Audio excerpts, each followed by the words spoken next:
بسم اللہ الرحمن الرحیم نحمدہ نصلی علی رسولہ الکریم اما بعد۔ آپ نے بادشاہت کا دور اگرچہ دیکھا نہیں ہے لیکن سنا تو ہوگا کہ جب بادشاہ اپنے دربار میں بیٹھتے تھے تو ان کے درباریوں میں بہت سارے لوگ ہوتے تھے، وکیل بھی ہوتے تھے، مشیر بھی ہوتے تھے، وزیر بھی ہوتے تھے، اور عالم علماء کو بھی رکھتے تھے کہ اگر کوئی مسائل پوچھنا ہوتا تو عالموں سے پوچھتے تھے۔ ایک مرتبہ کا واقعہ کہ ایک بادشاہ کے دربار میں دوسرے لوگوں کے ساتھ ساتھ ایک عالم دین بھی رہا کرتے تھے، اور جب بادشاہ کو کسی مسئلے کی ضرورت پڑتی تو وہ عالم دین مسئلے کا حل بتا دیتے تھے۔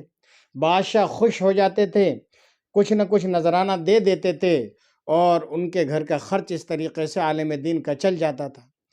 اس بادشاہ کے دربار میں ایک بہت ہی نیچ اور کمینہ قسم کا انسان تھا جو کہ ذات کا ہجڑا تھا۔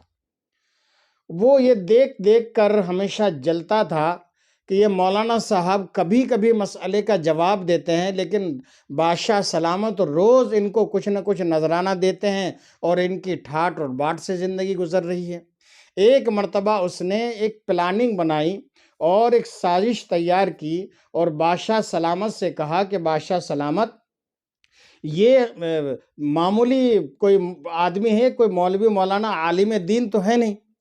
اگر آپ کو میری بات پر یقین نہ ہو تو میں آپ کو ایک طریقہ بتاتا ہوں، یا آپ کی اجازت ہو تو میں ایک مسئلہ پوچھ لیتا ہوں، آپ پھر دیکھ لینا کہ کتنے بڑے عالم دین ہیں۔ تو بادشاہ نے کہا کہ ٹھیک ہے صاحب، بتاؤ، دکھاؤ کیسے کیا کرنا چاہتے ہو۔ تو کہا ٹھیک ہے، آپ میرے اوپر چھوڑ دیجئے، دوسرے دن جب مولانا صاحب آئیں گے تو میں آپ کے سامنے ہی کچھ سوالات کروں گا، اگر وہ سوالات کے جوابات دے دیتے ہیں تو آپ سمجھ لینا کہ وہ عالم دین ہے، صحیح عالم ہے، ورنہ پھر آپ ان کو اپنے دربار سے نکال دیجئے۔ دوسرا دن آیا، بادشاہ سلامت بیٹھے تھے، سارے درباری بیٹھے تھے، مولانا صاحب بھی آئے اور اپنی کرسی پر بیٹھ گئے۔ بادشاہ نے اشارہ کیا تو وہ جو حاسد تھا، جو جل رہا تھا، جس کے پیٹ میں مولانا صاحب کی اس نذرانے کی وجہ سے بہت زیادہ درد ہوتا تھا۔ بہت سے لوگ آج بھی ہیں نا کہ مولانا صاحب نے اچھا کپڑا پہن لیا تو پیٹ میں درد ہونے لگتا ہے، مولانا صاحب نے ایک مکان بنا لیا کسی وجہ سے، کہیں سے انتظام کر کے، جیسے جگاڑ فٹ کر کے، تو کسی کے پیٹ میں درد ہونے لگتا ہے۔ مولانا صاحب اچھا کھانے لگے تو جناب کسی کے پیٹ میں درد ہونے لگتا ہے۔ مولانا صاحب کے بچے اگر صحیح چلنے پھرنے لگے، اوڑھنے اچھا لباس پہننے لگے تو کسی کے پیٹ میں درد ہونے لگتا ہے۔ تو وہ جو ہجڑا تھا اس کو بھی مولانا صاحب کے نذرانے پر اس کے پیٹ میں بڑا درد ہوتا تھا، تو اس نے پلاننگ اور سازش کے تحت یہ پروگرام بنایا۔ جب بادشاہ سلامت کرسی پر بیٹھے تو اس ہجڑے نے سوال کیا کہ مولانا صاحب، میں آپ سے ایک سوال پوچھتا ہوں، آپ جواب دیجئے۔ کہا کہ پوچھئے، انشاءاللہ میں ضرور جواب دوں گا۔ تو وہ ہجڑا سوال کرتا ہے، یہ بتائیے کہ دنیا کے بیچو بیچ کا حصہ کون سا ہے؟ اب یہ کوئی کتاب کی بات تو ہے نہیں، یہ کوئی قرآن اور حدیث والی بات تو ہے نہیں، یہ کوئی تفسیر والی بات تو ہے نہیں کہ بھئی اس کو جواب دے دیا جائے۔ کبھی اور پوچھو، کہ یہ بتاؤ کہ آسمان میں تارے کتنے ہیں؟ اب یہ بھی کوئی ایسی بات نہیں ہے، کوئی کتنا بڑا سے بڑا پڑھا لکھا ہو وہ بتا تو سکتا نہیں کہ آسمان میں کتنے تارے ہیں۔ بہرحال اس کو تو وہاں بادشاہ کے سامنے شرمندہ کرنا تھا، لاجواب کرنا تھا۔ کبھی اور کچھ پوچھو، تو اس نے، ہجڑے نے کہا کہ یہ بتاؤ کہ دنیا میں مرد زیادہ ہیں یا عورتیں زیادہ ہیں؟ اب کوئی چھوٹے موٹے شہر کی بات تو ہے نہیں کہ بھئی چھوٹا موٹا کوئی شہر ہے تو لوگوں کو گن کر بتا دے کہ بھئی اتنی عورتیں اور اتنے مرد ہیں۔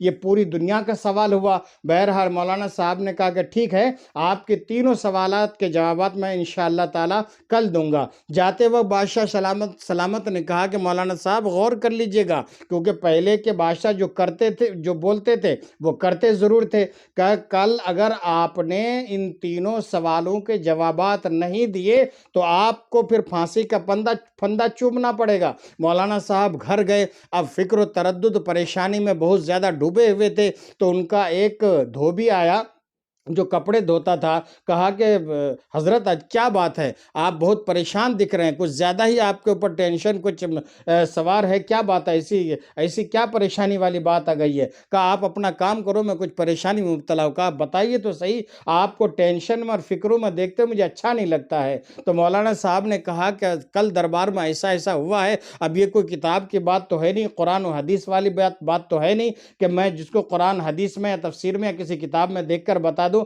کہا کہ مولانا صاحب یہ تو چھوٹی سی بات ہے، آپ فکر مت کیجئے، اور کل جب دربار کا وقت آئے تو آپ شان و شوکت کے ساتھ بلا ہچکچاہٹ آپ چلے جائیے گا، بنا تکلف، بغیر کسی ڈر کے اور بغیر کسی خوف کے آپ چلے جائیے گا دربار میں، اور جب آپ سے سوال ہونے لگے تو میری طرف اشارہ کیجئے گا اور کہہ دیجئے گا کہ بھئی یہ چھوٹی موٹی چیزیں مجھ سے نہیں، یہ تو میرا دھوبی، میرا جو خادم ہے، میرے گھر کا جو خادم ہے، اس سے، میرا جو ملازم ہے، اس سے پوچھ لو، یہ تمہیں اتنے چھوٹے موٹے سوال کا جواب دے گا۔ بہرحال دوسرے دن دربار کا وقت ہوا، بادشاہ سلامت بیٹھے ہوئے تھے، سارے درباری بیٹھے ہوئے تھے، مولانا صاحب بھی اپنی کرسی پر جا کر براجمان ہوئے، اور اتنے وقفے میں پھر آپ کا مولانا صاحب کا دھوبی جو تھا وہ پہنچا۔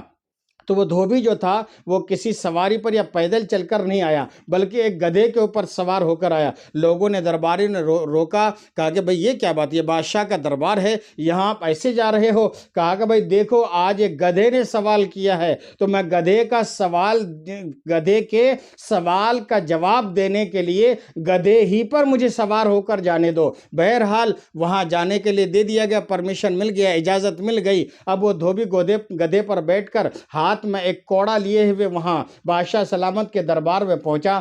تو مولانا صاحب سے سوال ہوا کہ مولانا صاحب بتائیے، آپ ان تینوں سوالوں کے، بھئی پہلا سوال کیا تھا؟ آپ نے، مولانا صاحب نے پوچھا کہ پہلا سوال آپ کا کیا تھا؟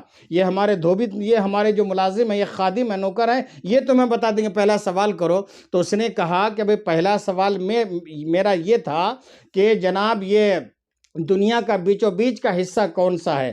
تو دھوبی کی طرف مولانا صاحب نے اشارہ کیا، تو دھوبی نے اپنا وہی کوڑا ڈنڈا لیا اور ادھر ناپا، ادھر ناپا، ادھر ناپا، اور کہا کہ بھائی دیکھو، دنیا کا بیچو بیچ کا حصہ اس وقت وہ ہے جہاں بادشاہ سلامت کی کرسی لگی ہوئی ہے۔ تو اس نے کہا، دھوبی نے کہا کہ اگر تمہیں یقین نہ ہو تو تم ناپ کر دیکھ لو پوری دنیا کو۔ اب اس سے کہاں ناپا جائے، کہ کون ناپ سکتا ہے؟ تو اس نے کہا بھئی اس کا جواب تو اس کو ہجڑے کو تو معلوم تھا کہ اس کا جواب میرے پاس بھی نہیں ہے، میں بھی نہیں بتا سکتا ہوں، وہ تو خالی مولی پریشان کرنے کے لیے اور مولانا صاحب کا نذرانہ بادشاہ کے دربار سے بند کرانے کے لیے اس نے ایک سازش رچی۔ اس نے کہا ہاں بھائی ٹھیک ہے، آپ کے میرے سوال کا جواب آپ نے بالکل ٹھیک دے دیا ہے۔ کہا بھئی دوسرا سوال کرو۔ دوسرا سوال یہ تھا کہ یہ بتائیے کہ آسمان میں تارے کتنے ہیں؟ تو اب دھوبی نے اپنے گدھے کے دم کو پکڑ لیا اور یہ کہا کہ میرے گدھے کی دم میں جتنے بال ہیں، ان بالوں کے علاوہ میرے گدھے کے جسم میں جتنے بال ہیں، اتنے ہی آسمان میں تارے ہیں۔ اگر تمہیں یقین نہ ہو تو تم گن کے دیکھ لو۔ اب بھئی گدھے کے بال کتنے سارے ہوتے ہیں، گن کون سکتا ہے؟ اب وہ لاجواب ہو گیا کہ یار اس نے تو میرے دوسرے سوال کا بھی جواب دے دیا، کیا ہوگا؟ تو کہا کہ بھئی تیسرا سوال کرو۔ تیسرا سوال کیا تھا؟ تو اس نے کہا کہ جناب یہ بتائیے کہ اس وقت دنیا میں مرد زیادہ ہیں یا عورتیں زیادہ ہیں؟ وہ دھوبی ضرور تھا لیکن دماغ بڑا ہوشیار تھا وہ۔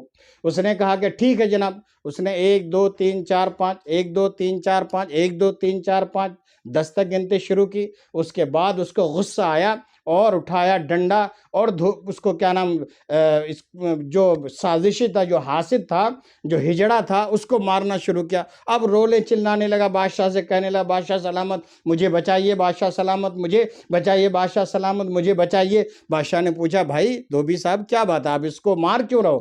کہا بادشاہ سلامت میں جب گننے لگتا ہوں، جب مردوں کو گنتا ہوں تو یہ ادھر جا کے گھس جاتا ہے، جب عورتوں کو گننے لگتا ہوں تو ادھر جا کے وہ گھس جاتا ہے، مجھے تو کہیں یہ گنتی پورے کرنے نہیں دیتا ہے، اس لیے پہلے میں اس کو جان سے مار ڈالوں گا اور اس کے بعد پھر گنتی مکمل ہو جائے گی۔ تو کہا بھائی رکو رکو، ٹھیک ہے، آپ نے تینوں سوالوں کے جوابات بہتر دیے ہیں۔ بادشاہ ان سوالوں کے جواب سے مطمئن ہو گیا، اور اس کے بعد سے پھر روزانہ کیا نام ہے کہ جس طریقے سے مولانا صاحب کا نذرانہ چلتا تھا اور تحفے تحائف بادشاہ سلامت کے دربار سے ملا کرتا تھا، وہ جاری ہو گیا۔ میں کہنا یہ چاہتا ہوں، کچھ لوگ آج بھی ہیں، آج زیادہ ہیں، پہلے شاید کم تھے، آج زیادہ ہیں۔ مولانا صاحب کی ترقی ان کو گوارا نہیں، مولانا صاحب کا اچھا مکان ان کو گوارا نہیں، مولانا صاحب کی اچھی خوراک ان کو گوارا نہیں، مولانا صاحب کا اچھا لباس ان کو گوارا نہیں، مولانا صاحب کا اچھا مکان ان کو گوارا نہیں ہے۔ ان کے پیٹ میں درد ہونے لگتا ہے۔ تو اس لیے میں ایسوں سے کہنا چاہتا ہوں کہ اپنی عاقبت برباد مت کرو۔ اپنی دنیا تو خراب کر ہی رہے ہو، اپنی آخرت برباد مت کرو، اپنی عاقبت برباد مت کرو۔ اور عالموں کے لیے اس طریقے کا ذہن، گھٹیا ذہن، اور اپنے ذہن سے نکال دو، گھٹیا سوچ اپنے دل و دماغ سے نکال دو۔ تمہاری دنیا بھی انشاءاللہ آباد ہوگی، اور آخرت بھی تمہاری تابناک ہو جائے گی انشاءاللہ العزیز۔